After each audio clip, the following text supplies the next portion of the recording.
छोड़ा था, कल पढ़ाने का मन नहीं था, सिर्फ आपके इसी डिस्टर्बेंस के कारण।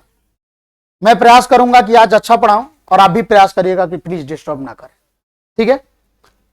हमने आपको बताया था कि जो भी चैप्टर के बारे में मैं आज बात करने आपसे जा रहा हूं, ये सारा का सारा डिपेंड करेगा सिर्फ और सिर्फ एक बेसिक रूल पे, जिसको हम कहते हैं मॉडर्न रूल, और जो हमारे rules of debit and credit से जिसकी शुरुआत होती है, हम उस रूल के बारे में आपसे शुरुआत कर रहे हैं।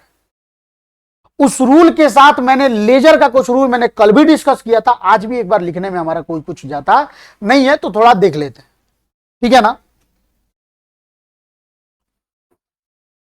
हम एक रूल ये बताएंगे जो जर्नल प्लस लेजर पे अप्लाई होगा, और एक रूल जो मैं आपको बताऊंगा वो लेजर से रिलेटेड बताऊंगा, और लेजर के आगे जो भी चीजें पढ़ाई होंगी, लाइक ट्रायल बैलेंस हो या फाइनल अकाउंट हो, उन सभी चीजों पे अप्लाई होना है, ठीक है। तो सपोर्ट आपका चाहिए आज के क्लास में, और जल्दी आपसे ज्यादा मुझे भी है। हम लोग का कुछ प्रोग्राम 26 जनवरी के अवसर पे बच्चों को सम्मानित करने का प्रोग्राम पिछले 3 सालों से हमारे गांव में चलता आ रहा है। सारा प्राइज वगैरह distribution, list banana and all, सारा का सारा काम आज हमारा फाइनल हो जाता है, और 3 बजे 4 बजे तक मैं आपको पढ़ाऊंगा, तो सारा चीज यहाँ से जाएगा। अभी मैंने उनसे हेल्प मांगा है चाणक्य से कि चाणक्य थोड़ा हेल्प करिएगा, क्योंकि गिफ्ट पैक फिर वहां पे जाने के बाद अब रात तक वहां पे गिफ्ट पहुंचेगा तो पैक करना पॉसिबल नहीं है सभी बच्चों के लिए। तो हमने बोला कि 1 घंटे आप टाइम दीजिएगा, हम लोग थोड़ा सा एक दूसरे के साथ फिर सारा चीज चला जाएगा। तो अभी से लेके मुझे हो सकता है रात में 2 घंटे 3 घंटे सोने का मौका मिलेगा, और कल सुबह से लेके कम से कम 4-5 बज जाते हैं हम लोगों को प्रोग्राम पूरा फाइनल करने में। देखिएगा फोटोज वगैरह तो आपको पता चल जाएगा किस लेवल का होता है, तो इसलिए मुझे भी जल्दीबाजी है, तो प्लीज थोड़ा सा कोऑपरेशन चाहिए, आप लोग कोऑपरेट करिए। तो 2 रूल मैं आपको बताने वाला हूं। पहला रूल जो जर्नल लेजर पे अप्लाई होता है, तो पक्का है जर्नल पे अप्लाई होने वाला सिर्फ 2 रूल है हमारे पास। एक तो है ट्रेडिशनल रूल जिसको गोल्डन रूल्स ऑफ अकाउंटिंग कहते हैं, और दूसरा जो होता है हमारा मॉडर्न रूल। तो modern rule is the best rule for the ledger as well as all those thing जो हम आज आगे चल के पढ़ाने वाले हैं। मॉडर्न रूल में हम ये पढ़ाने वाले हैं। मॉडर्न रूल के बारे में मैंने आपको बता रखा है, लेकिन फिर से आज रिपीट करने का जरूरत इसलिए हमें पड़ रहा है क्योंकि विदाउट दिस रूल हम आगे के चीजों को हम आपको नहीं समझा सकते। तो लिख के एक बार मुझे आपको एक्सप्लेन करने में मुझे नहीं लगता कि ज्यादा कोई दिक्कत होगा। अकाउंट हो गया, डेबिट हो गया, क्रेडिट हो गया। बार बार ये चीजें जरूरी है क्योंकि आपको सारे क्वेश्चंस में सिर्फ 5 क्वेश्चंस का जवाब देना है। इन चीजों के बेस पे भी आप बहुत मैक्स टू मैक्स क्वेश्चन आप जवाब दे सकते हैं, तो इसलिए थोड़ा सा ध्यान दीजिएगा। यहां पे होता है हमारा क्या, हमारा एसेट्स होता है, दूसरा होता है हमारा लायबिलिटी प्लस कैपिटल, क्योंकि मैं दोनों को एक साथ इसलिए लिख रहा हूं कि लायबिलिटी और कैपिटल दोनों पे एक ही रूल अप्लाई होता है। थर्ड होता है हमारा इनकम, और फोर्थ होता है हमारा एक्सपेंस। एसेट्स बढ़ता है तो डेबिट, घटता है तो क्रेडिट, घटता है तो डेबिट, बढ़ता है तो क्रेडिट। इनकम हमेशा क्रेडिट होगा और एक्सपेंस हमेशा डेबिट होगा। ये हमारा मॉडर्न रूल कहते हैं। अगर किसी को कुछ समझ में ना आए मेरे से पूछ लीजिएगा, मैं आपको बता दूंगा। दूसरा, लेजर के लिए जब मैं स्पेशल रूल के बारे में बात कर रहा हूं, तो लेजर का स्पेशल रूल क्या कहता है, लेजर में 2 चीजों के बारे में बात किया जाता है। किस किस चीजों के बारे में? एक बात किया जाता है बैलेंस बीडी के बारे में, जिसके बारे में मैंने कल आपको बताया था, और दूसरा जो हम बात करते हैं वो बैलेंस हमारा सीडी। बीडी मतलब ब्रॉट डाउन, सीडी मतलब कैरिड डाउन। कैरी मतलब आगे बढ़ाना, यानी कि यहां से अब ये बैलेंस जो बचा हुआ है, बैलेंस का मतलब क्या होता है, बचा हुआ, जो क्लोजिंग में बचा हुआ अगले साल हम भेजेंगे, that is called balance CD. Balance BD brought down, brought down मतलब जिसको हमने लाया है, बाहर से हमने लाया है, यानी पिछले साल से हमने लाया, तो पिछले साल का क्लोजिंग इस साल का क्या हो जाता है, ओपनिंग हो जाता है। ये आप ध्यान रखिएगा। तो इसके बेस पे भी मैंने आपको कल भी बताया था, याद रखिएगा, बैलेंस और बीडी सीडी का रूल। बैलेंस बीडी और बैलेंस सीडी का रूल ध्यान रखिएगा। फिर यहां पे मैं अकाउंट लिख दे रहा हूं। फिर अकाउंट कितने तरीके का होता है, वही 4 तरीके में मैं इसको डिवाइड कर दे रहा हूं। चीजों को समझिएगा। ये 4 तरीके कौन कौन हो गए? फिर यहां पे assets, liability plus capital, income हो गया और एक्सपेंस हो गया। ठीक है, याद रखिएगा। एसेट्स का बैलेंस बीडी हमेशा क्या होगा, डेबिट होगा, और बैलेंस सीडी हमेशा क्रेडिट होगा। लायबिलिटी और कैपिटल का बैलेंस बीडी हमेशा क्या होगा, प्लस के केस में। कैपिटल के बारे में बात कर रहा हूं, ये क्या होगा, क्रेडिट होगा, और अगर कैपिटल हमारा माइनस हो रहा है तो डेबिट होगा। इसके बारे में अभी एक्सप्लेन करूंगा, ठीक है। तो जनरली ये क्या हो जाएगा, और फिर लायबिलिटी इसका क्या हो जाएगा, हमारा डेबिट हो जाएगा। देखिएगा कैपिटल कब एसेट्स और कब लायबिलिटी, यहां पे मैं आपको बता दूं। कैपिटल जनरली क्या होता है, जब ऑनर क्या करता है, अपने बिजनेस में क्या करता है, कोई भी कैश या कोई भी एसेट जब इन्वेस्ट करता है, दैट इज कॉल्ड कैपिटल। ऐसा होता है ना। लेकिन कभी कभी क्या होता है, ऑनर को जरूरत पड़ जाती है, ऑनर ने लेट सपोज 1 लाख रुपया लगाया है और वो उससे ज्यादा रुपया विड्रॉ कर लिया, उसको जरूरत पड़ी और उसने 1 लाख के बदले 1,10,000 उसने निकाल लिया। तो यहां पे मतलब उसने हमसे अपना हिस्सा तो ले ही लिया है, प्लस हमसे भी कितना लिया है, 10,000 लिया है। मतलब आगे चल के वो 10,000 तो कम से कम देगा ना, यानी कि वो हमारा क्या है, एसेट्स है। इसीलिए मैंने बोला, तो जैसे कैपिटल एक्स्ट्रा विड्रॉ किया जाता है, वो कैपिटल पे किसका रूल अप्लाई होता है, एसेट्स पे, और एसेट्स का बैलेंस बीडी क्या होता है ना, इसीलिए। लेकिन आप बेफिक्र रहें, इस पे मत जाइएगा। जनरल रूल अब मैं आपको बता दे रहा हूं। जनरल रूल जो रहेगा, इसको वीडियो देखना जरूरत होगा आपको। जनरल रूल में आपको क्या किया जाएगा, कि लायबिलिटी और कैपिटल का बैलेंस बीडी क्रेडिट होता है। मैंने ये चीजें इसलिए बता दिया कि आगे चल के कभी आपको क्या होगा, जैसे आप पीडीएफ देखोगे और कोई देखेगा कोई और व्यक्ति, तो आपसे हो सकता है कि कहे कि नहीं डेबिट भी होता है, तो आप उसको समझा दीजिएगा कि हाँ वीडियो में ऑलरेडी सर ने डिस्कस करा हुआ था, है ना। नहीं तो कल को मैं आपको इतना पे बना के छोड़ दूं तो ये हो गया एग्जाम पॉइंट ऑफ व्यू, बाद में आप भी बेइज्जत होगे, हम भी बेइज्जत होंगे कि हमको नहीं पता है। इसलिए मैंने इस पॉइंट को खत्म किया। इनकम का बैलेंस बीडी और एक्सपेंस का बैलेंस बीडी नहीं होता है। कल बताया था क्यों नहीं होता है, क्योंकि बैलेंस का मतलब होता है बचा हुआ। तो जो भी चीजें बची हुई हैं, पक्का है क्या होगा, वो या तो एसेट्स नहीं तो लायबिलिटी, क्योंकि बची हुई चीजें कहां जाती हैं, बैलेंस शीट में, बोला ना। और बैलेंस शीट में सिर्फ एसेट्स, लायबिलिटी और कैपिटल है। तो इसलिए इनकम और एक्सपेंस को हम बैलेंस बीडी नहीं होता। अगर होता है तो क्या हो जाता है, हमारा एसेट्स से लायबिलिटी हो जाता है। तो इनकम का हमारा बैलेंस सीडी कहां जाता है, तो इनकम का बैलेंस सीडी जो होता है वो हमारा डेबिट में होता है, और एक्सपेंस का बैलेंस बीडी जो होता है, बैलेंस सीडी जो होता है हमारा किस साइड होता है, क्रेडिट साइड होता है। और क्यों, क्योंकि सब जब बैलेंस सीडी आ रहा है तो आप ही कह रहे थे कि बैलेंस सीडी अगले साल का बैलेंस बीडी होता है, लेकिन नहीं, ये जो बैलेंस सीडी में जो बचते हैं ना, ये मरे हुए होते हैं। मैंने बोला ना, इनकम और एक्सपेंस क्या होते हैं, मरे हुए होते हैं। बचे तो हैं लेकिन मर चुके हैं, तो मर चुके हैं तो क्या घर में रखेंगे, बाहर निकालेंगे भाई। तो मैंने बोला ना, अकाउंट का जो भी चीज खत्म हो जाता है, खत्म हो गया होता है, जिसका यूटिलाइज हमने कर लिया होता है, उसको हम कहां भेजते हैं, पीएल अकाउंट में। तो जिसका इसका बैलेंस बीडी हम कहां भेज देते हैं, इन दोनों के बैलेंस सीडी को हम कहां भेज देते हैं, पीएल में भेज देते हैं। इसीलिए अब चूंकि एक बार हमने पीएल में भेज दिया तो फिर वो जिंदा नहीं होता। ध्यान रहेगा, ये रूल आप लोग एकदम से ध्यान रखिएगा, क्योंकि ये वही रूल है जो आपको मैं बताने वाला हूं। आगे इसी रूल के बेस पे मैं आपको बताने वाला हूं क्या, लेजर विदाउट जर्नल एंट्री। ठीक है, उसके बाद हम बात करेंगे किस चीज के बारे में, ये सारा चैप्टर जब खत्म हो जाएगा तो एक नया चैप्टर आएगा हमारा, ट्रायल बैलेंस। इसके बारे में हम बात करेंगे, कुछ बेसिक रूल्स वगैरह के बारे में, इसके बारे में बात करेंगे। ट्रायल बैलेंस का भी रूल आपको यहीं से मिल जाएगा। जैसे आपको पता है कि सबसे पहले अकाउंट में क्या बनाया जाता है, जर्नल, फिर क्या बनाया जाता है, मतलब जिसका जर्नल होगा उसका लेजर बनाएंगे क्या, नहीं बनाएंगे। तो हर एक जर्नल को कहां पोस्ट करना होता है हमें, लेजर में। लेकिन जरूरी नहीं है जिसका लेजर हमने बनाया उसको हम ट्रायल बैलेंस में लिखेंगे, ऐसा जरूरी नहीं है। तो फिर लेजर को हम कहां भेजते हैं, तो सर लेजर को हम भेजते हैं ट्रायल बैलेंस में। इसी ट्रायल बैलेंस के बारे में मैं यहां पे बात कर रहा हूं। लेकिन कौन सा लेजर ट्रायल बैलेंस में जाता है, तो लेजर का वही पार्ट जिसका बैलेंस सीडी बचता है, उसी को हम कहां भेजते हैं, ट्रायल बैलेंस में भेजते हैं।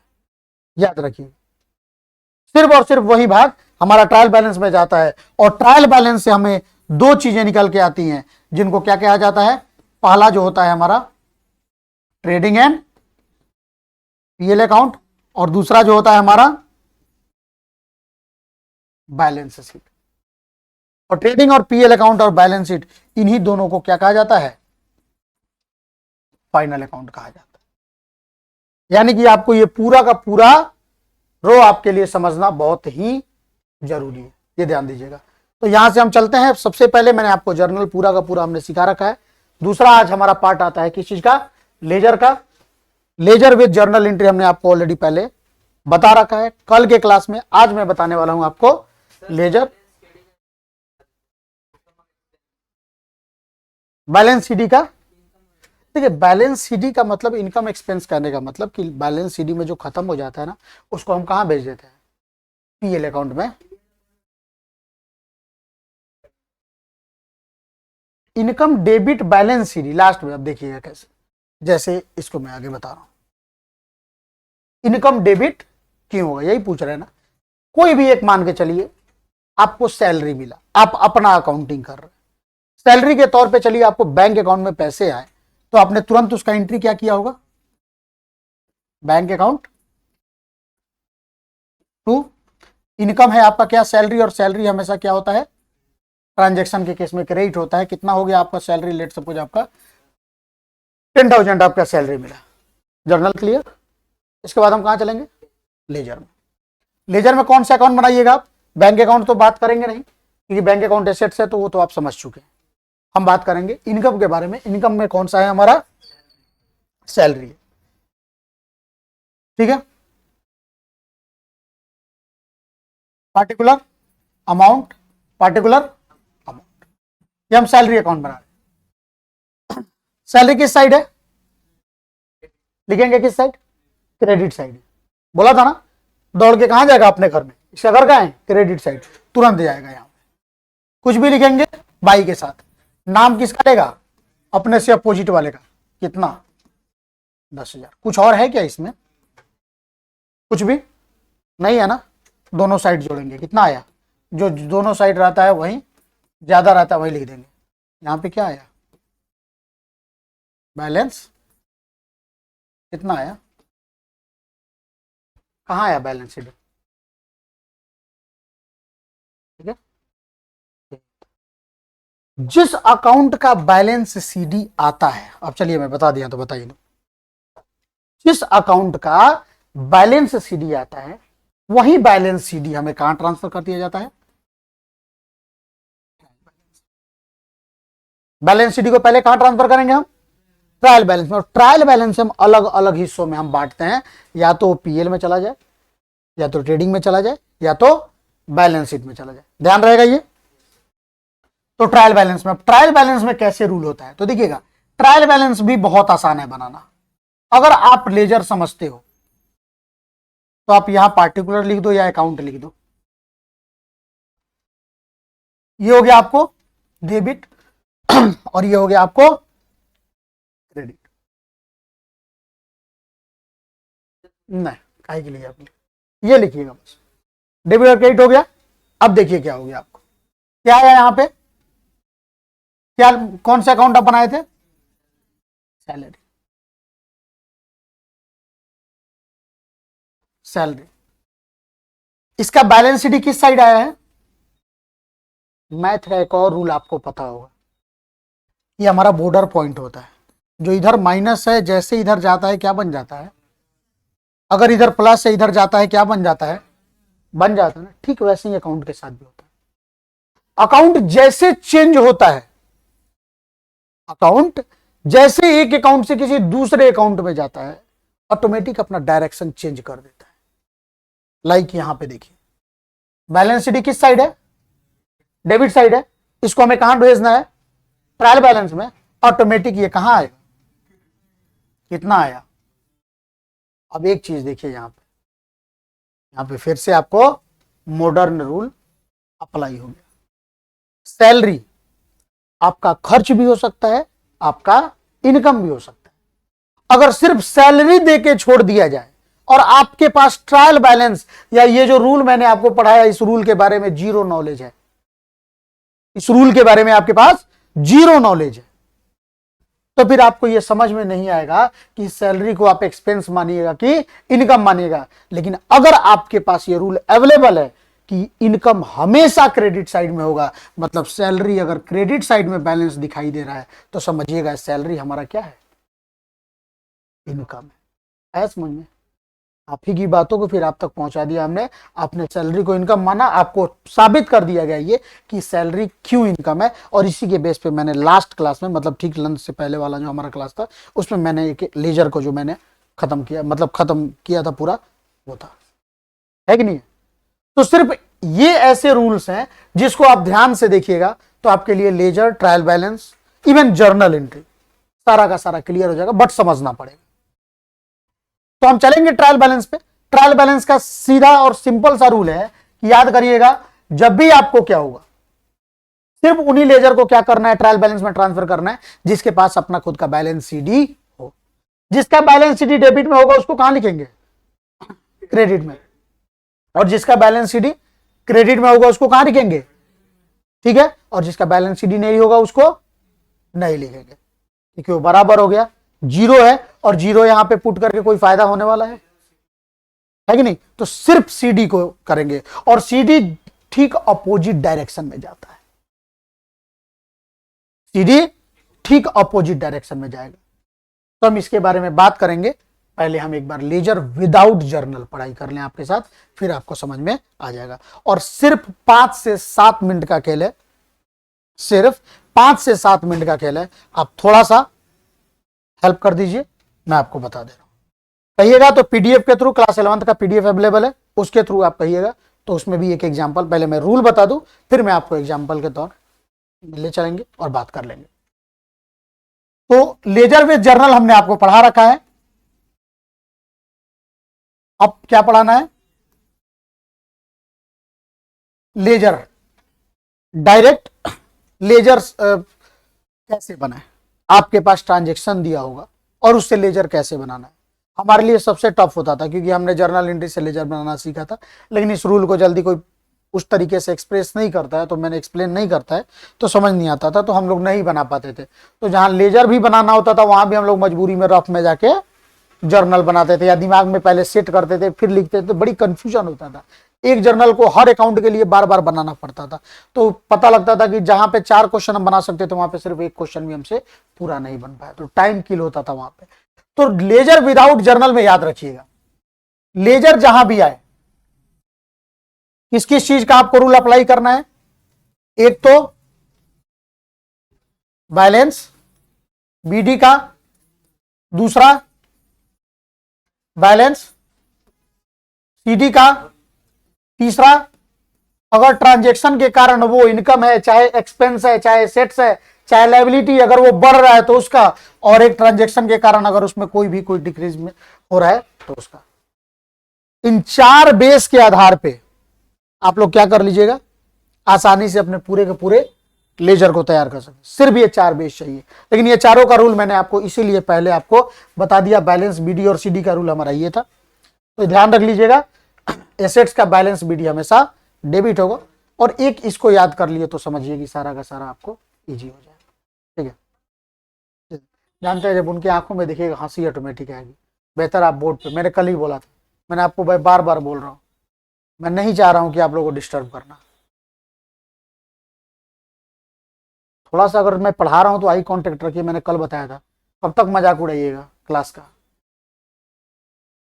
ये सिर्फ ये डायलॉग फिल्मों में नहीं चलता, आज यहां मजाक उड़ा रहे हैं लोग, बाहर आपका मजाक उड़ेगा। थोड़ा चीजों को समझिए, यहाँ पे घर वालों ने अगर भेजा है तो एटलीस्ट उनको कुछ आशाओं के साथ आपको भेजा गया है, तो ये सब चीजों को थोड़ा सा समझा करिए लोग, ठीक है ना। तो ये 4 चीजें आपके लिए बेहद ही इंपॉर्टेंट होने वाला है, जिसको जानना हमारे लिए बहुत जरूरी है, ठीक है। तो ये चारों का रूल मैंने आपको पढ़ा दिया है। तो सबसे पहले आपको क्या करना है, एक चीज कि नेचर आपको पहचानना है। स्टेप 1, स्टेप 1 क्या कहता है, नेचर ऑफ अकाउंट। आप जो भी अकाउंट बनाने जा रहे हो उसका नेचर पहचान लो। नेचर इन द सेंस कि वो एसेट्स है, लायबिलिटी है, इनकम है या एक्सपेंस है। जैसे आपने नेचर पहचान लिया, स्टेप 2 पुट कर दीजिए, पुट द रूल, कौन सा rule? Modern rule. Modern rule क्या कहता है, बताया ना अभी, यही कहता है कि जैसे आपने नेचर पहचान लिया, एसेट्स है, लायबिलिटी है, कैपिटल है, इनकम एक्सपेंस है, जो भी है, अगर मान के चलिए जैसे मैंने कैश अकाउंट के बारे में इसके पहले वाले क्लास में हमने आपसे डिस्कस किया था, क्या बोला था, क्या टफ था क्या वो? सिर्फ एक उस रूल से आप पूरे कैश अकाउंट को चुटकी में बना दिए और आसानी से 16 मार्क्स आपके कितने देर में आ गए थे? 2-3 मिनट में आ गया था। कोई चीज था तो क्या हो गया, एसेट्स जब भी बढ़ेगा, किसी भी कारण से बढ़े उसको डेबिट कर दो, किसी भी कारण से घटे उसको क्रेडिट कर दो। लायबिलिटी जिस भी कारण से आपका घट रहा है, लेट सपोज आपने किसी से क्रेडिट परचेज किया, सोचिएगा किसी शॉपकीपर से आपने क्रेडिट परचेज किया, आपने उसको पेमेंट करा तो क्या हुआ, जब आपने परचेज किया तो बढ़ा था, तो उसको क्या करिएगा, क्रेडिट सेल को क्या करिएगा, आप क्रेडिट में भेजिएगा। होगा कि नहीं होगा? क्योंकि लायबिलिटी या कैपिटल जब भी बढ़ता है तो क्रेडिट करते हैं, और जैसे आपने उसको बैंक का पेमेंट करा वो क्या होगा, घटेगा, तो उसको क्या करेंगे, उसके डेबिट साइड में क्या करेंगे, हम बैंक लिख देंगे। मैं बताऊंगा, वैसे प्रैक्टिकल में चलेंगे इसको, लेकिन अभी समझा रहा हूं तो एक एग्जांपल दे दे, ठीक है ना, ये ध्यान रहेगा। फिर नेक्स्ट, लेकिन इसके साथ साथ तीसरा हमारा क्या होगा, अप्लाई करना है किस चीज का, apply rule of balance BD end. तो पहले बैलेंस बीडी का रूल अप्लाई करना है और लास्ट में ऑटोमेटिक बैलेंस सीडी आ जाता है। लास्ट में ऑटोमेटिक बैलेंस सीडी जो बचता है वो बैलेंस सीडी आ जाता है, और इसके बेस पे आपको पूरा का पूरा लेजर, मैं आपको दिखा रहा हूं क्लास 11th में बहुत थोड़ा कॉम्प्लिकेटेड लेजर भी है, वो सारा का सारा लेजर आपका बहुत ही आसानी से निपट जाएगा। ठीक है, तो सबसे पहले काम आप करिएगा, ये सब तो मैं देख लूंगा, और आप 1-2 क्वेश्चन करिएगा, अभी एक क्वेश्चन प्रैक्टिस करिएगा, ऑटोमेटिक आपका क्लियर हो जाएगा। बस आपको क्या करना है, नेचर ऑफ अकाउंट देख लेना, ठीक है ना, नेचर ऑफ अकाउंट पहचान लीजिएगा, वो हो जाएगा। तो चलिए एक हम नया इंपोर्ट करते हैं,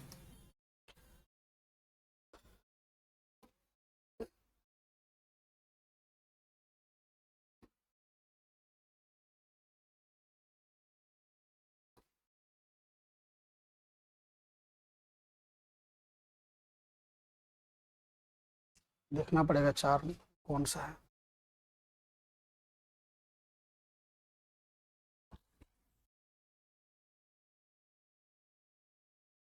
रिकॉर्डिंग द ट्रांजेक्शन, थोड़ा सा ब्लर आएगा, एडजस्ट कर लीजिएगा, मैं क्वेश्चन आपको बता दूंगा।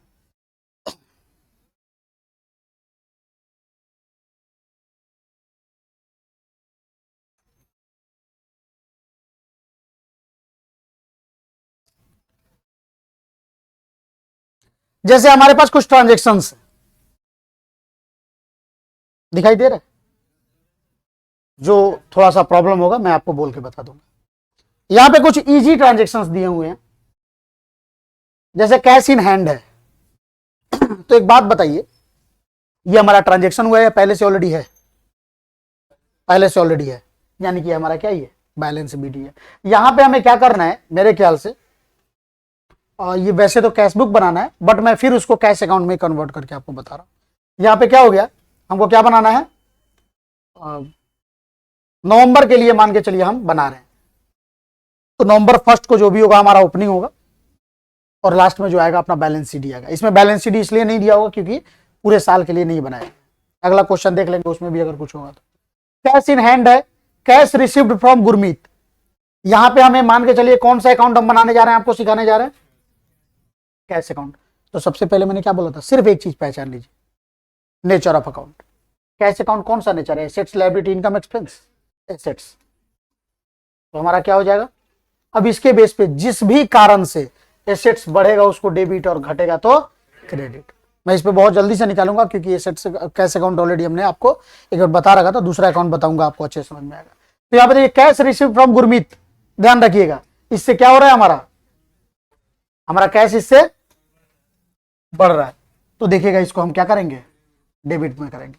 इंश्योरेंस पेड, क्या करेंगे, कैश हमारा घटेगा, पक्का उसको क्रेडिट में करेंगे।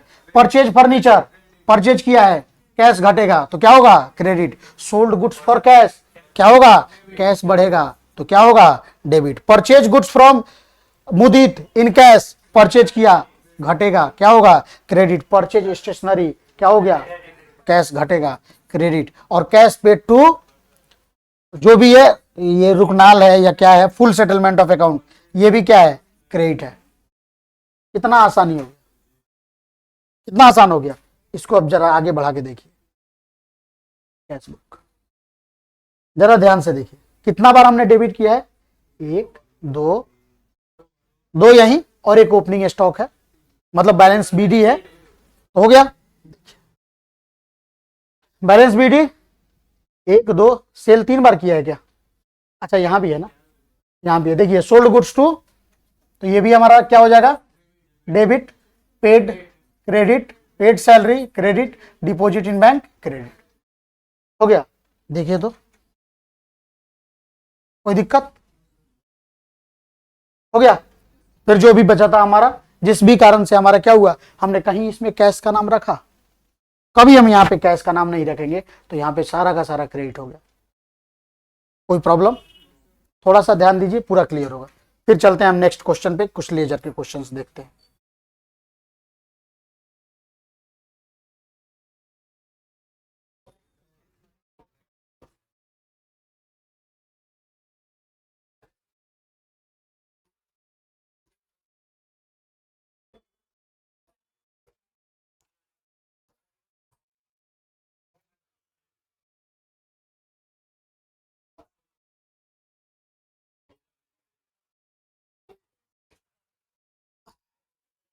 अब देखिएगा, कुछ ट्रांजेक्शन्स हैं और इसके लिए कुछ अकाउंट बनाए गए हैं।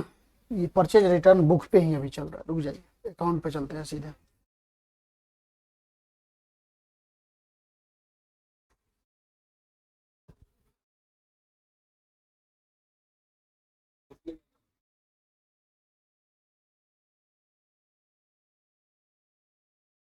रिटर्न, हाँ भाई आ जाइए, परचेज बुक,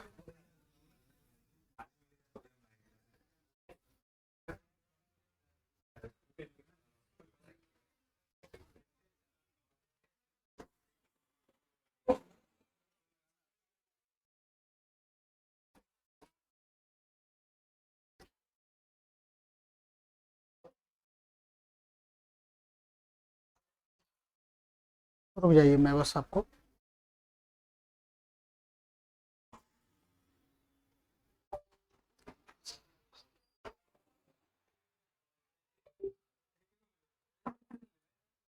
मैं आपको अकाउंट का दे दे रहा हूँ तुरंत।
इसी ट्रांजेक्शन के एक बार आप देख लीजिए लोग, जैसे यहाँ पे एग्जांपल के तौर पे परचेज अकाउंट एक एक्सपेंस है, परचेज हमारे लिए, यहाँ पे सिर्फ एक चीज आया हुआ है, कैश। अगर मैं सिर्फ आपको लेजर पढ़ना ही सिखा दूं, तो परचेज हमारे लिए क्या होता है, हमारे लिए एक्सपेंस होता है, परचेज हमारे लिए क्या हो गया, एक्सपेंस हो गया। और एक्सपेंस जब भी होगा किस साइड जाएगा, डेबिट साइड में जाएगा ना, लेकिन नाम किसका लिखेगा, अपोजिट वाले का। तो नाम क्या लिखा है यहां पे, यानी कि ये जो परचेज हुआ है हमारा कौन सा हुआ है, कैश परचेज हुआ है कि नहीं। ठीक है, वैसे ही अगर अलग देख लीजिए बैंक चार्ज अकाउंट, कोई भी चार्ज अगर आपके पास आ जाए तो समझिएगा वो आपके लिए क्या है, खर्च है, यानी बैंक ने कोई ना कोई आपसे चार्ज काटा है। तो ये देखिए किसके कारण बैंक चार्ज हुआ है, एक्सपेंस है, डेबिट होगा किसके कारण, बैंक के कारण, क्योंकि बैंक ने लिया है। तो वो सब करके आपको सारा का सारा कोई भी अकाउंट, अभी एक्सपेंस आप जैसे ड्रॉपिंग अकाउंट, इसके बारे में मैंने बात किया था, ये क्या था हमारा, एसेट्स होता है क्या, आप बताइए ना।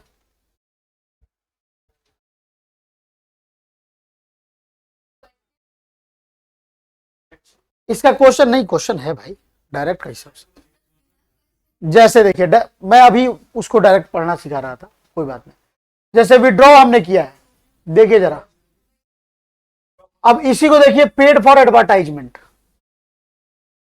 पेड फॉर एडवर्टाइजमेंट, इसका एंट्री अगर सोचिए तो क्या होगा, advertisement account debit to cash account होगा ना, या बैंक अकाउंट, यही होगा, कुछ भी लिखिएगा कोई दिक्कत इसमें नहीं होगा। तो एडवर्टाइजमेंट अकाउंट यहां पे अगर आप बनाइएगा तो क्या होगा, देखिए कहीं ना कहीं एडवर्टाइजमेंट अकाउंट बनाया होगा, है यहां पे, किस साइड होगा, डेबिट साइड में, हमने कैश किया है तो कैश कर देंगे, ठीक है ना।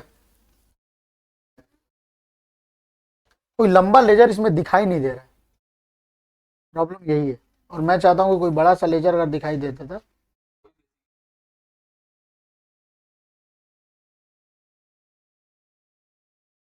ये रिटर्न बुक हो गया ये,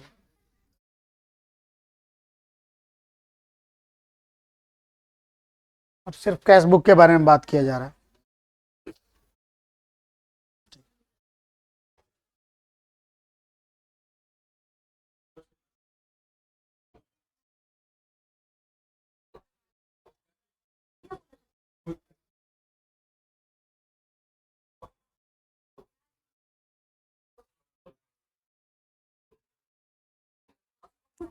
किस चीज का पूछिए,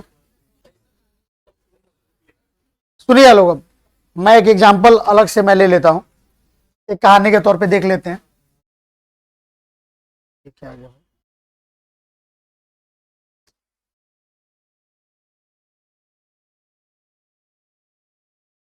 मक्खी बैठ के पूरा फिर मेहनत बेकार।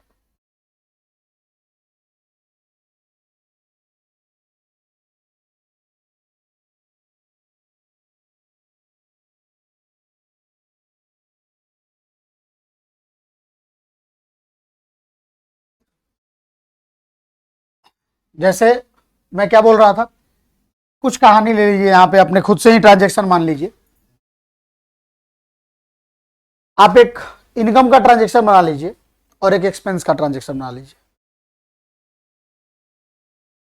एक तो क्या हो गया, सैलरी के बारे में, चलिए, पेड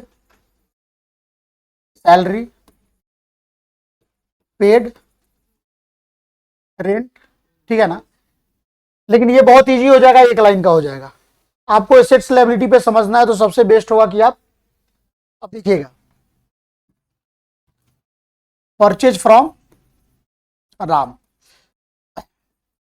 1000 का, ये एग्जांपल मैं इसलिए दे रहा हूं, अब इससे क्या होगा, आपको एक तो एक्सपेंस भी मिल जाएगा और दूसरा एसेट्स या लायबिलिटी भी मिल जाएगा, ठीक है। दूसरा हो जाएगा हमारा sale to, sold to Mohan हो जाएगा हमारा 1200। फिर समझिएगा, पेड टू राम 1700।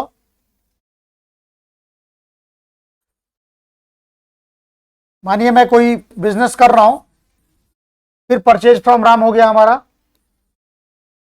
2000 का,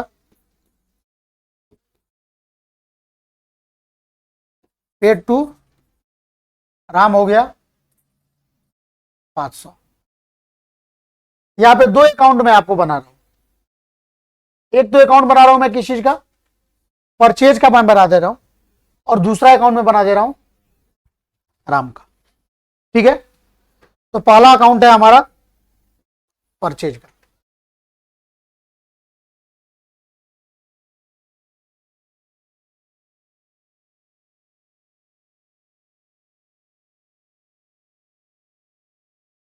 पार्टिकुलर अमाउंट, पार्टिकुलर अमाउंट, ये हो जाएगा क्लियर।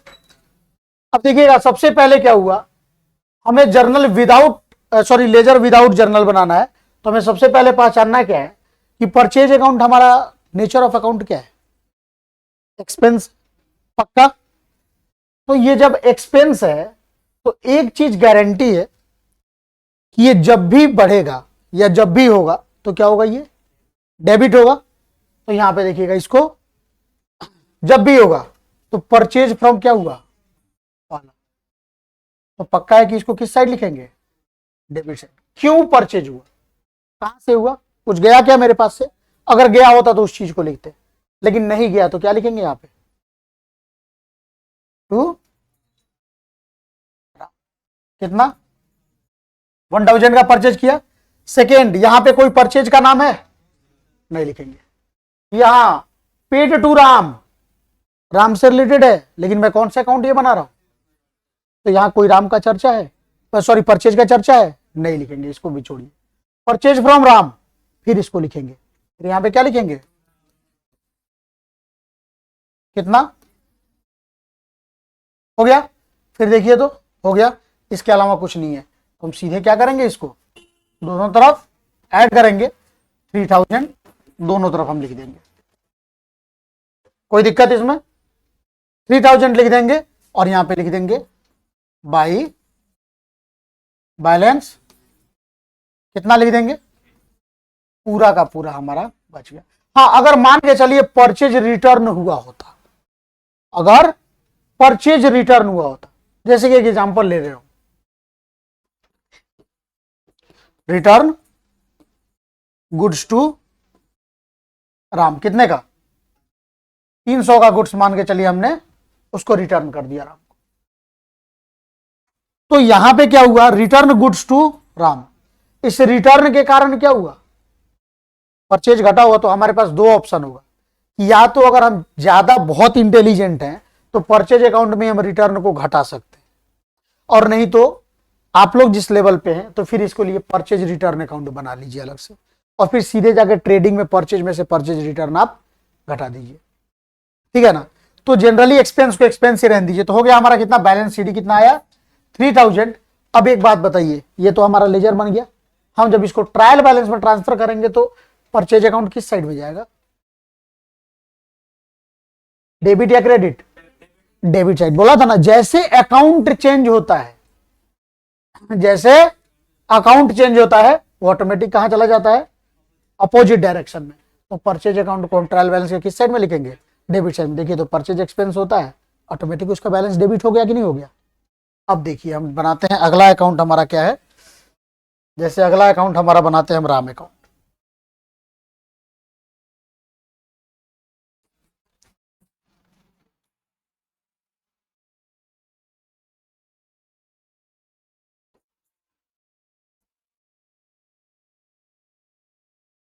अगला अकाउंट हमारा राम अकाउंट,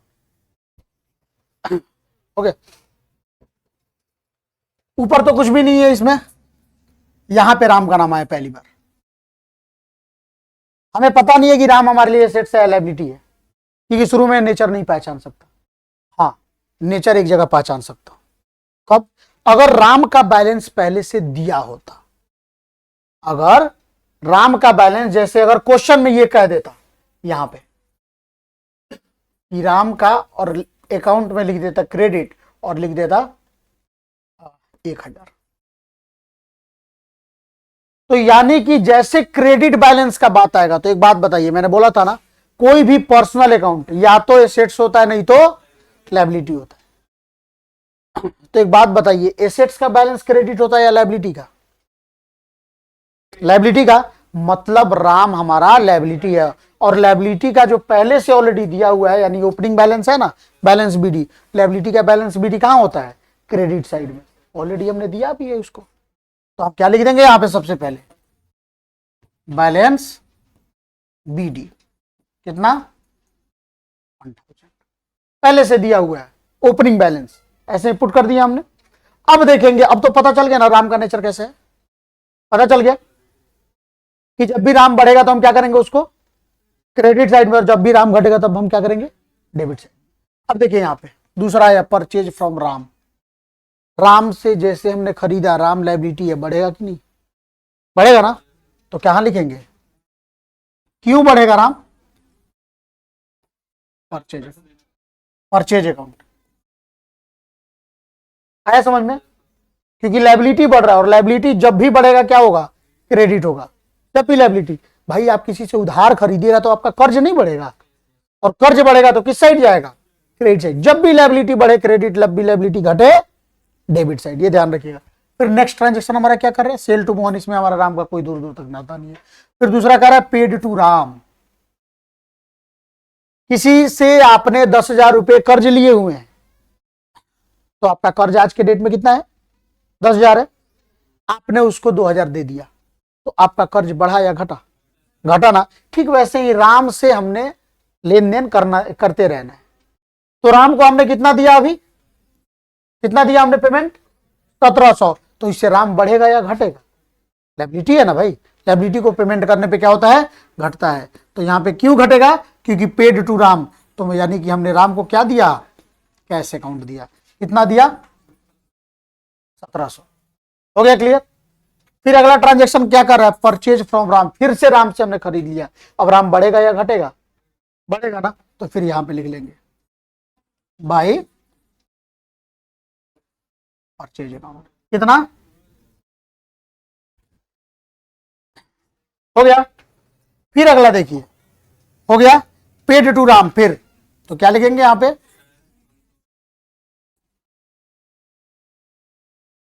और फिर लास्ट में कर रहा है रिटर्न गुड्स टू राम। हमने राम को गुड्स को क्या किया, हमने जो खरीदा था उसमें से बोला हमें 300 रुपए का सामान नहीं चाहिए, तो हमारा लायबिलिटी बढ़ेगा या घटेगा, घटेगा। तो यानी कि यहां पे हम लिख देंगे घटेगा, तो क्या लिखेंगे डेबिट में परचेज रिटर्न कितना। अब दोनों साइड को आप ऐड करिए, देखिए तो इधर कितना आ रहा है 2500 और इधर कितना आ रहा है 4000, यानी दोनों तरफ हमें कितना लिखना है 4000 लिखना है, लिखना है ना 4000, नहीं आया समझ में। जो दोनों तरफ ज्यादा होता है ना उसी को दोनों तरफ लिखते हैं। हाँ, रिटर्न गुड्स टू राम, हमने जैसे राम को वापस किया, राम को मैंने क्या बताया, हमने नेचर पहचाना था ना इसको, कि राम हमारे लिए क्या है, लायबिलिटी है। मैंने क्या बोला, लायबिलिटी का रूल क्या कहता है, लायबिलिटी जब भी बढ़ेगा क्या होगा क्रेडिट, और लायबिलिटी जब भी घटेगा। अब सोचिए हम दुकानदार हैं और आप बिजनेसमैन, आप मेरे से सामान खरीद के आप बेचते हो, ठीक है। आप जब जब मेरे से सामान लिए हो आपका कर्ज बढ़ा है ना, बढ़ा है ना, और जब जब, अब उसमें से क्या हुआ, आपने जब जब पेमेंट किया आपका कर्ज घटा है। मानिए इस बार मैंने 1,000 रुपए का आपने हमसे सामान लिया, आपका कर्ज कितना बढ़ गया, लेकिन आपने 300 का सामान वापस कर दिया, आपका कर्ज कितना हो गया, घटा ना। लायबिलिटी घटता है तो क्या करते हैं, डेबिट करते हैं। क्यों घटा लायबिलिटी यहां पे आपका, क्योंकि आपने रिटर्न किया, तो रीजन को ही तो लिखते हैं, और वही रीजन तो हमने यहां पे लिखवा दिया है समझ में। अब लेजर का अगला और सबसे लास्ट रूल कहता है कि दोनों साइड को, डेबिट साइड को क्रेडिट साइड को ऐड करो अलग अलग।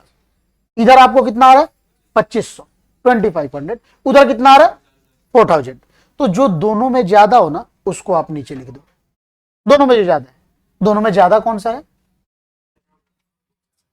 कैसे, ये 4000 है ना, 4000 किस साइड कम है, जिस साइड कम हो ना उसको बैलेंस सीडी लिख दो, और लिख दो यहां पे।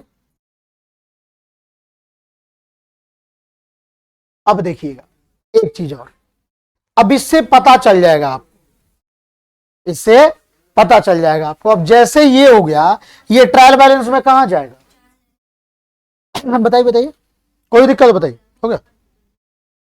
हमारा बैलेंस शीट कितना है 1500। अब इसको हम कहा, लेजर है ना, लेजर को हम कहां भेजते हैं ट्रायल बैलेंस में।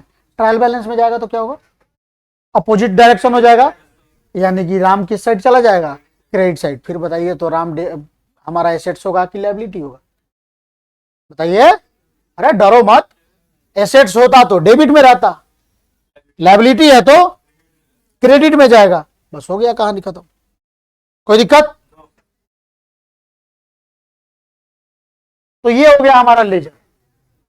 लेजर में अब बन जाएगा आपको विदाउट जर्नल एंट्री, सिर्फ आपको एसेट्स लायबिलिटी इनकम एक्सपेंस पहचान लेना है, हो जाएगा। किसी को कोई दिक्कत?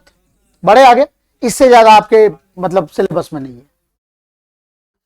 अब अगला बैलेंस है हमारा, क्या हमारा जो अगला टॉपिक है हमारा 5 मिनट में खत्म होगा, सिर्फ 5 मिनट ट्रायल बैलेंस।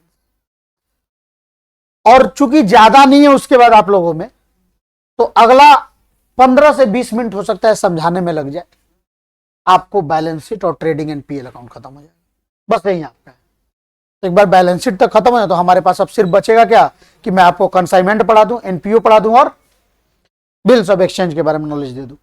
तो मतलब आपके पास अभी इसके बाद के क्लास में 4 क्लासेस हैं आपके पास, वो चारों क्लास आपका बेस्ट दे दूंगा। आप किसी भी क्वेश्चन को, इवन ये क्वेश्चन रिपीट नहीं भी होगा ना, कोई नया क्वेश्चन भी आएगा ना अगर, तो भी आप आसानी से उसको पढ़ा सकते हैं, मतलब बना सकते हैं, ठीक है ना। देखिएगा अब हमारा आता है क्या, ट्रायल बैलेंस।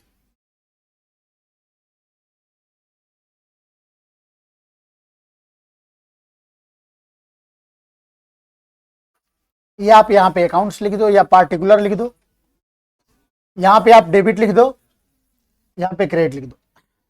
देखिए ट्रायल बैलेंस को अलग अलग मेथड से बनाया जाता है, लेकिन सबसे फेमस मेथड हमारा यही है, तो इसलिए इस मेथड को मैं यहाँ पे आपको पढ़ा रहा हूं। ट्रायल बैलेंस का सिंपल सा रूल है, फिर वही चीजें आपको रिपीट कर रहा हूं।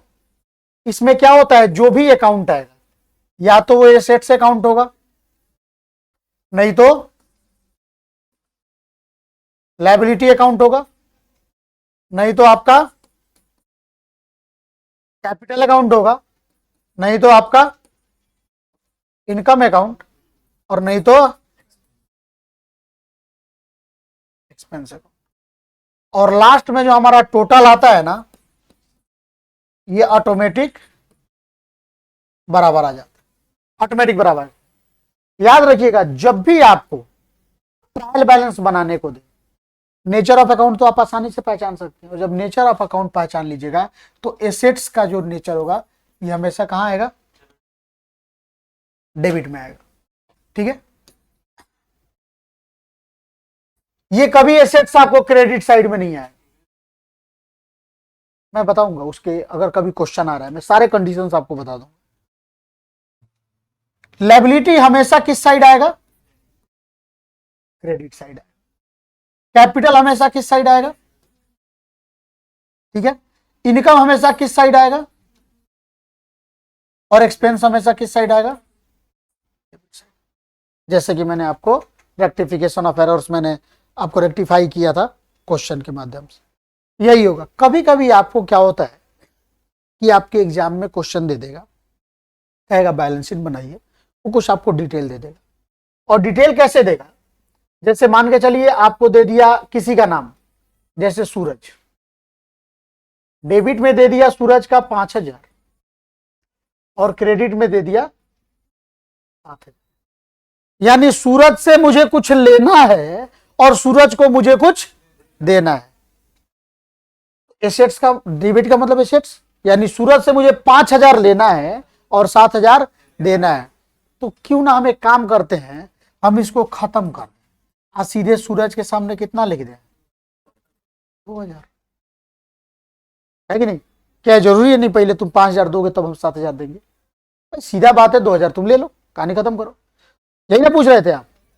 तो यदि कभी ऐसा क्वेश्चन आए एग्जाम में, यदि कभी आपके एग्जाम में कुछ ऐसा क्वेश्चन आए कि आपको अलग अलग बैलेंस दो दे दिया हो, तो आपको क्या करना है, दोनों में देखिएगा डिफरेंस निकालिएगा, जो साइड आपका ज्यादा हो डेबिट या क्रेडिट, उस साइड में आप क्या करेगा, उसको लिख दीजिएगा, हो जाएगा ये क्लियर। एक तो ये हुआ। दूसरा, मैंने इस चीज में जरा ध्यान दीजिएगा, क्या क्या लिखा है, assets, liability, capital, income, expense. बच्चों को साफ सीधा बात पढ़ा दिया जाता है। कुछ बेसिक रूल मैं बता रहा हूं आपको ट्रायल बैलेंस के, जो जानकर आप ट्रायल बैलेंस बहुत ही आसानी से बनाइएगा। सिर्फ बेसिक, मैंने बोला है ना, कुछ देर टाइम दे दीजिए। पहली बात कि कोई भी बिजनेस, सिर्फ आपको ट्रायल बैलेंस बनाना होगा तो ये सारे रूल्स काम आएंगे। कोई भी बिजनेस क्या बिना कैपिटल का पॉसिबल है चलाना? तो याद रखिएगा। और कैपिटल का बैलेंस किस साइड में होता है जरा बताइए? कैपिटल का बैलेंस होता है हमारा क्रेडिट साइड में। तो यदि कभी आपको क्वेश्चन में दे दे कि ट्रायल बैलेंस बनाइए और आपका क्रेडिट साइड का अमाउंट, लेट सपोज यहां पे आ गया आपको 1 लाख और यहां पे आ रहा है आपको 95,000 और क्रेडिटर के नाम पे, सॉरी कैपिटल के नाम पे 0 है, मतलब कैपिटल दिया ही नहीं है, तो समझिएगा ये जो डिफरेंस आ रहा है ना, ये इसलिए नहीं आ रहा कि आपने अकाउंट गलत बनाया है, वो इसलिए आ रहा है क्योंकि यहां पे आपको जांचा जा रहा है कि आप बिजनेस के नेचर के बारे में जानते हैं कि नहीं जानते हैं। तो सर कोई भी बिजनेस विदाउट कैपिटल नहीं होता, तो यहां पे एक चीज की कमी है, कैपिटल की। तो यदि ट्रायल बैलेंस आप बनाते हैं और उसका क्रेडिट साइड में कुछ कमी दिखाई देता है और फिर आप डिटेल में देखते हैं कि हमारे पास कैपिटल अवेलेबल नहीं है, तो 5,000 को बैलेंस के बैलेंसिंग फिगर के तौर पे क्या दिखा देना है आपको? कैपिटल दिखा देना है। और क्या करना है? क्रेडिट साइड में आपको 5,000 अंदर ही लिख देना है। समझ में आया क्या करना है? क्योंकि देखिए ये आपको पहले क्यों बताया, क्योंकि बच्चों को डायरेक्ट बता दिया जाता है कि बेटा कभी भी अगर आपको ट्रायल बैलेंस का डेबिट और क्रेडिट साइड मैच ना करे तो वहां पे क्या लिख देना, थोड़ा बहुत के लिए सस्पेंस अकाउंट लिख देना, और जो भी डिफरेंस है उसको, डेबिट में डिफरेंस है तो डेबिट में लिख देना, क्रेडिट में डिफरेंस है तो क्रेडिट में लिख देना। लेकिन ये सही नहीं है, ये सही नहीं है। अगर डेबिट में डिफरेंस आ रहा है, ठीक है, आप डेबिट में सस्पेंस अकाउंट लिख दो, मुझे कोई ऐतराज नहीं है। लेकिन यदि वो डिफरेंस आपको कहां दिख रहा है? क्रेडिट में दिख रहा है, तो क्रेडिट में सस्पेंस अकाउंट लिखने से पहले हमें किस चीज को देखना है? कैपिटल को देखना है। यदि कैपिटल पहले से ऑलरेडी एग्जिस्ट कर रहा है तो हम सस्पेंस अकाउंट देंगे। लेकिन यदि क्रेडिट साइड में हमारे पास कैपिटल अकाउंट नहीं दिख रहा है तो उस केस में हम सस्पेंस अकाउंट से पहले उसमें क्या लिखेंगे? कैपिटल अकाउंट लिख के और तब क्लियर करेंगे। ठीक है, कोई दिक्कत इसमें? तो पहला रूल ये कहता है। ट्रायल बैलेंस क्यों बनाया जाता है ये हम बात में बात करेंगे, पहले सोचा न्यूमेरिकल थोड़ा सा आपको कॉन्सेप्ट दे दूं। दूसरा, तो सस्पेंस अकाउंट का यूज समझ लिए, डेबिट में कुछ भी कमी आ रहा आसानी से आप डाल दो। ठीक है, अच्छा डेबिट में क्यों डाल दिया? सस्पेंस अकाउंट होता क्या? होता ना कि जैसे बड़े बड़े शहरों में छोटी छोटी बातें होती रहती है, वही वाले कॉन्सेप्ट है यहाँ। जैसे मान के चलिए अब अंबानी जी का, भाई रिलायंस का हम फाइनल अकाउंट बना रहे हैं, खरबों में जाता है उनका। अब वहां पे 2,000 से मैच नहीं कर रहा है, चाहे 2 लाख से अकाउंट मैच नहीं कर रहा है, तो अंबानी जी के पास 2 लाख रुपए का वैल्यू है क्या? आप कहेंगे कि 2 लाख के लिए जाओ पूरा अकाउंट फिर से चेक करो, पागल हो जाएगा अकाउंटेंट फिर, तो है कि नहीं? तो वैसे छोटे मोटे खर्चे जिनसे हमारे कंपनी के डिसीजन पे, हमारे बिजनेस के डिसीजन पे कोई फर्क नहीं पड़ता, उसको हम कहां डाल देते कि चलो भाई हुआ होगा, इतना बड़ा कंपनी, इतना बड़ा बिजनेस है तो इतना तो चलता है। अब हमारे बिजनेस में 2 लाख हो जाए तो भाई फर्क पड़ेगा, लेकिन हमारे भी बिजनेस में अब 2,000 खत्म हो जाए, इधर उधर हो जाए, 10,000 भी हो जाए तो क्या फर्क पड़ता है? अरे हो गया होगा यार, इतना सेटअप लगा रहे हैं, न्यूली एस्टेब्लिश्ड है, तो क्या होगा, कहीं हो गया होगा खर्च, उसको सस्पेंस डाल देंगे। लेकिन 2 लाख का इधर उधर हेरा फेरी हो जाए तो क्या होगा? फिर तो मैं अकाउंट चेक करूंगा। तो क्या होता है कि ये सस्पेंस अकाउंट हर जगह नहीं लगाना होता, खैर आपके लिए नहीं था, लेकिन for the purpose of future जब डिसीजन आप लीजिएगा तो उस समय दिमाग में पक्का एक बार क्लिक करेगा कि सस्पेंस अकाउंट आपके एग्जाम में अगर आता है तो आप डायरेक्ट लिख सकते हैं। लेकिन कभी क्या होता है ना, ये डिपेंड करता है कि नेचर, लेवल ऑफ बिजनेस पे, कि आपका बिजनेस बड़ा है या छोटा है। आपका बिजनेस बहुत बड़ा होगा तो बहुत बड़े अमाउंट को भी आप सस्पेंस अकाउंट में डाल सकते हैं, आपका बिजनेस छोटा है तो ठीक उसी प्रकार जैसे आपका 10 का सिक्का खो जाए, समय बर्बाद करोगे क्या? नहीं करोगे। लेकिन एक वो क्या कहते हैं 2,000 खो जाए, हाँ नहीं, स्टूडेंट लाइफ में, हाँ पुलिस केस तक हो जाएगा, है कि नहीं? तो हो जाएगा वो, तो उसको आप सस्पेंस में नहीं डालोगे। लेकिन 10 टकिया के क्या करोगे, अरे हो गया, छोड़ो ना, कौन अब ढूंढने जाए, गिर गया होगा, छोड़ो हटो। ऐसा होता है कि नहीं होता है? वही हो गया कंपनी के साथ। समझ में आया? अब एक अगला मैं पॉइंट बता रहा हूं। सबसे ज्यादा बच्चे कंफ्यूज होते हैं किस चीज को लेके, तो एक टॉपिक आता है, क्वेश्चन नहीं होगा ये, डोंट वरी, 5 मिनट का थोड़ा सा टाइम।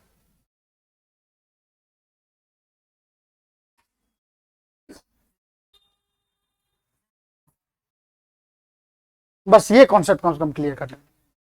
ओपनिंग स्टॉक और क्लोजिंग स्टॉक, इसको लेके ट्रायल बैलेंस में बच्चे अक्सर कंफ्यूज होते हैं, क्योंकि आपको क्वेश्चन में क्या होगा ना, दोनों दिया रहता है, पक्का दोनों दिया रहता है बच्चों को बनाने के लिए। अब समस्या क्या है कि आप तो तुरंत देखिएगा स्टॉक बोथ आर एसेट्स, और एसेट्स है तो भाई डेबिट में जाना चाहिए। आप दोनों को तुरंत कहां लिख दोगे, डेबिट में लिख देंगे। और जितना जल्दी में आप डेबिट में लिखिएगा ना, उससे ज्यादा जल्दी में कॉपी चेक करने वाला काटेगा।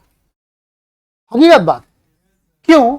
क्योंकि याद रखिए, कभी भी ट्रायल बैलेंस में ये जो ओपनिंग स्टॉक है ना, जनरल रूल क्या कहता है कि ट्रायल बैलेंस में हमें क्या दिखाना चाहिए, ओपनिंग स्टॉक। पक्का ये एसेट्स है तो आपको ये डेबिट साइड में दिखेगा। किस साइड में दिखेगा? Debit side. लेकिन ये भी तो एसेट्स है, इसको भी तो कहीं ना कहीं दिखाना चाहिए कि नहीं दिखाना चाहिए? इसको फुट नोट में दिखाते हैं। फुट का मतलब क्या होता है? पैर होता है ना।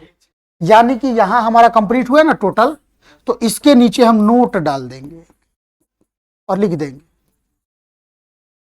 क्लोजिंग स्टॉक, जितने का होगा उतना हम लिख देंगे।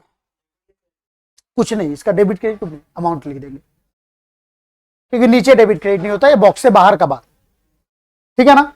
लेकिन ओपनिंग स्टॉक को जब अंदर लिखेंगे तो किस साइड लिखेंगे? डेबिट। लेकिन एक ऐसा पॉइंट आता है, अच्छा कभी भी क्वेश्चन में आपको नहीं भी देगा, गलती से बच्चों को कंफ्यूज करने के लिए, और ओपनिंग स्टॉक देगा ही नहीं, बोलेगा खाली क्लोजिंग स्टॉक है, तब तो बच्चा बोलेगा नहीं, तब तो पक्का कुछ ना कुछ तो दिखाना पड़ेगा कि नहीं दिखाना पड़ेगा। ऐसे थोड़ा बिना दिखाए हो जाएगा। हाँ जी बताइए। हाँ जी,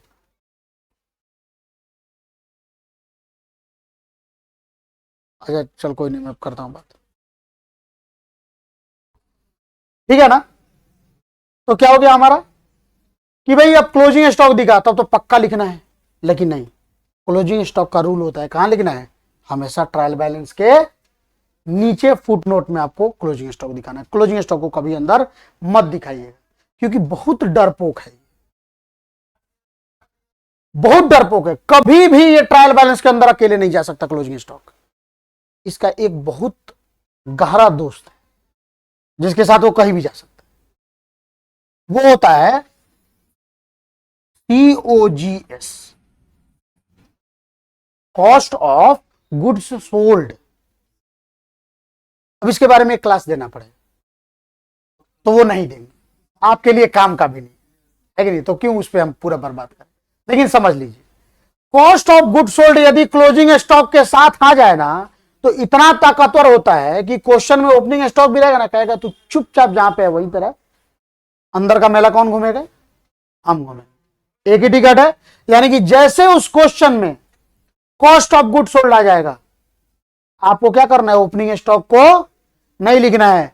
तब क्या होगा, तब क्लोजिंग स्टॉक एसेट्स के तौर पे कहां दिखाई देगा? डेबिट में। और यहां पे कॉस्ट ऑफ गुड्स सोल्ड का नाम क्या आ रहा है हमारा? कॉस्ट। यस, थैंक यू, दे दीजिए, ठीक है ना। तो क्या हो गया, एक शब्द आ रहा है यहां पे कॉस्ट। कॉस्ट का मतलब क्या हो गया, ये किससे रिलेट करता है, इनकम से या एक्सपेंस से? अरे कॉस्ट किससे रिलेट करता है, क्या बात करते हैं।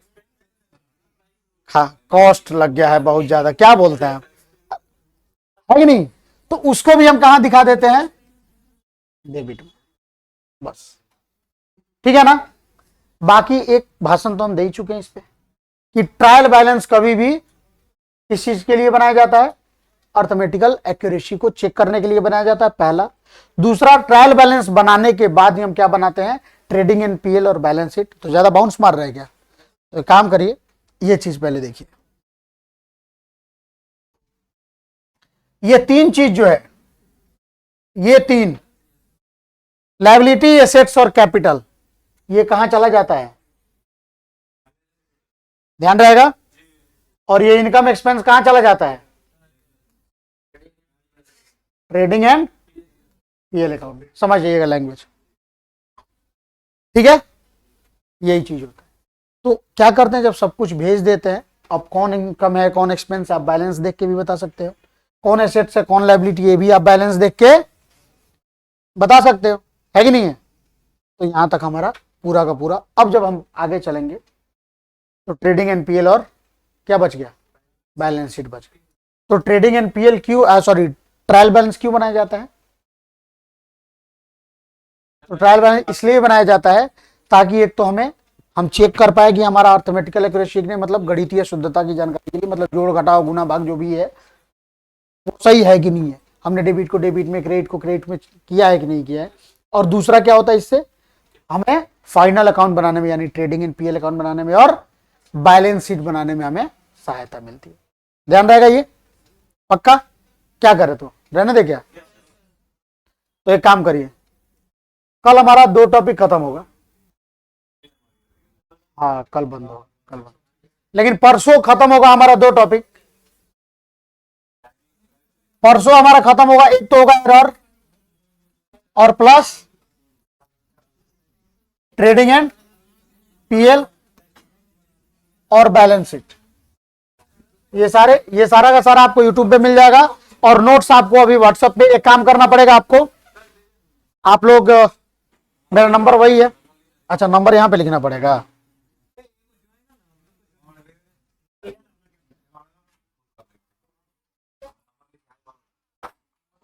इस नंबर पे आप हाई करके, इस नंबर पे हाई करके आप और अपना नाम और प्लस बीबीए ऐड कर दीजिएगा बस। परसों आप लोगों को कितने बजे आना है? 11 बजे से, ठीक है ना, क्योंकि आप लोग 10 बजे वैसे भी 11:15 में आ रहे हो, तो बेहतर है कि आप लोग